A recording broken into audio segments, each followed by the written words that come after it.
back to our channel. Ruth here, and in today's video I'd like to share with you 5 steps to become financially free. So let's get started. Step number 1, you must study and understand your current financial position.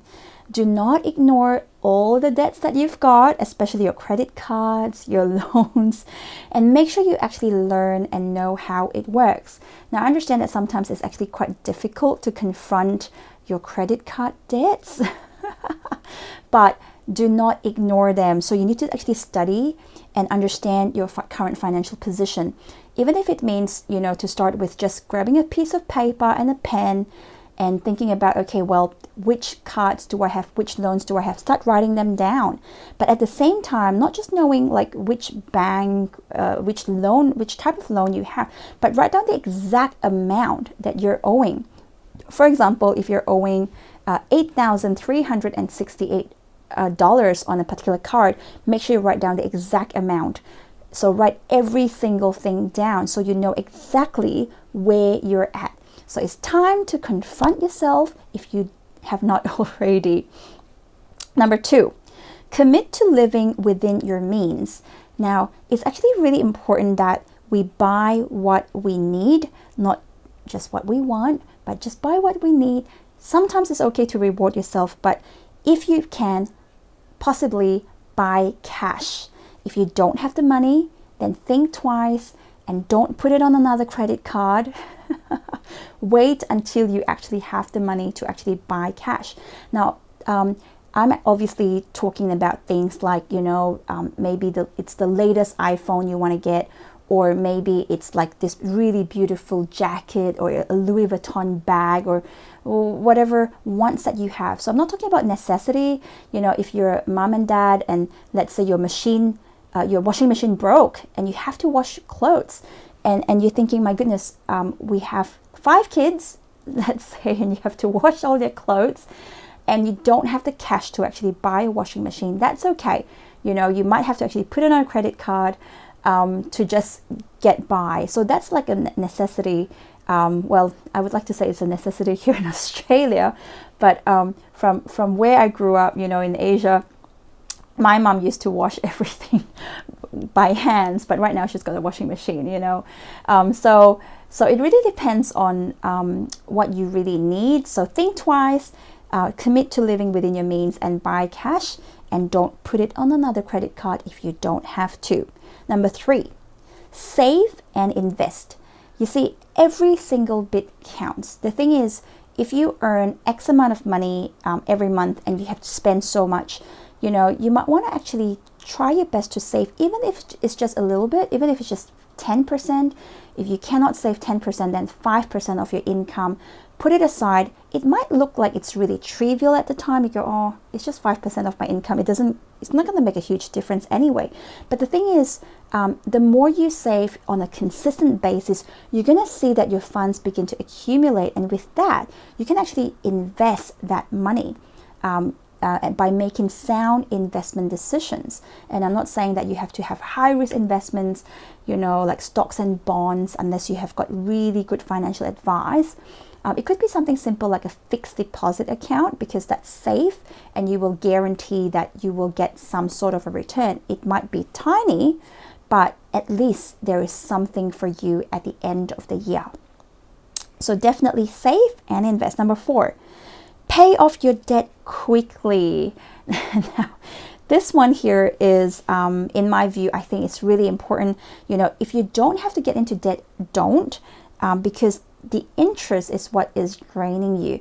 Now, I understand that there is good debt and bad debt and things like that. If you have a business, you might have no choice but to actually get a loan from the bank, like a low interest loan to buy the machineries to pay your staff members so that you can produce a turnover, profit, and then, save money, right?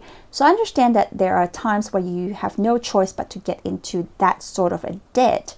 But as much as possible, if it's your personal finances we're talking about, let's say if you already have, 20 pairs of shoes and now it's the latest Nike and you go, oh my goodness, that's $250. It's limited edition. I really need that.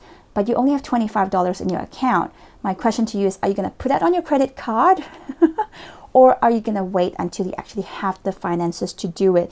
So pay off your debt quickly, because the thing is, if you get into more debt, it's going to keep draining you. So as much as possible, even if, let's say, you're used to putting things on your credit card, it's time for you to actually pay off that credit card, especially that interest. And then from there, you will buy cash. Okay. Number 5. This is interesting because it's important that you actually have a vision to be debt free. Because I think sometimes, you know, whether it's our upbringing or it's the culture, or you know, it's bad habit, you started to go into credit cards and you develop this habit of spending and spending and spending, but you never see yourself as being in a debt-free position, and you get to a point where you're so scared to confront your debts.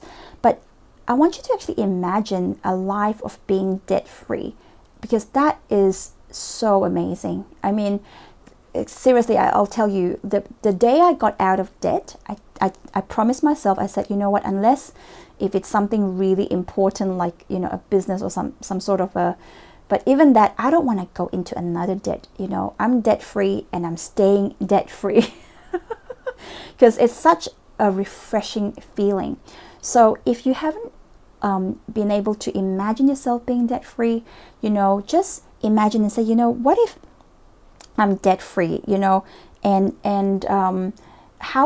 what kind of quality of life will I actually be able to live? So begin to actually see yourself being debt free, because if you can see it, you can seize it.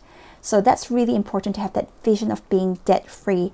And also, don't be afraid to actually find other ways to increase your income, such as starting a business or doing side hustles. You know, before I got into business, I mean, at the moment, I'm a partner in a law firm, but I also run a couple of different businesses. I have a business consulting firm. You know, I do coaching and a couple of things I dabble into the music industry, etc.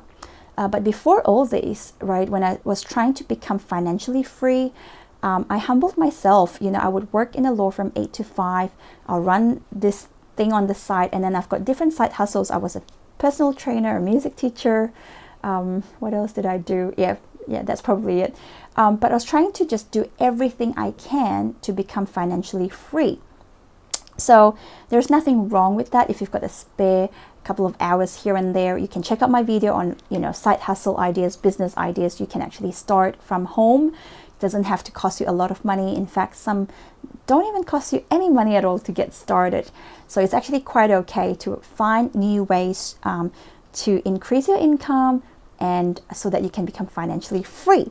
So I hope that was helpful today. I hope you enjoyed the content of today's video, and thank you so much again for taking the time to watch the video. And last but not least, would you be so kind to hit the like and subscribe button so we can keep you motivated, and it's going to mean the world to me. Thank you so much, and I'll see you next time. Bye.